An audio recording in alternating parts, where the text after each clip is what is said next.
Alors, je vous le disais tout à l'heure, un petit point sépare seulement ce soir, pour l'instant, le LOSC et le PSG. Paris joue ce soir à Évian-Thonon et là, évidemment, tout peut changer. Un petit point au classement, mais au niveau des budgets, un monde les sépare. On voit ça avec Yann Fossurier, Sébastien Gurac et Bertrand Delporte. En s'imposant 1-0 hier soir face à Marseille, le LOSC consolide sa deuxième place au championnat.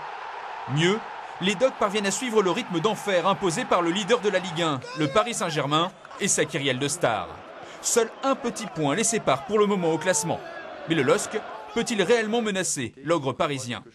Pour le directeur de l'école Amos de Lille, spécialisé dans le sport business, le challenge s'annonce difficile. Paris, en effet, a creusé l'écart financièrement sur ses adversaires depuis son rachat en 2011 par l'Émirat du Qatar. Une étude avait été publiée il y a quelques années qui nous expliquait qu'il y avait une corrélation directe entre l'investissement financier et les résultats des clubs. Pour le PSG, ça a été immédiat. Voilà, ils sont à peu près à 4 fois et ils tendent à aller vers 5 fois les budgets des clubs de type moyen de budget, c'est-à-dire Lille, Lyon. Les chiffres donnent le vertige. 400 millions d'euros de budget pour le PSG contre 75 millions pour le LOSC. Il y a 2 ans et demi pourtant, Lille remportait le championnat sur la pelouse du Parc des Princes.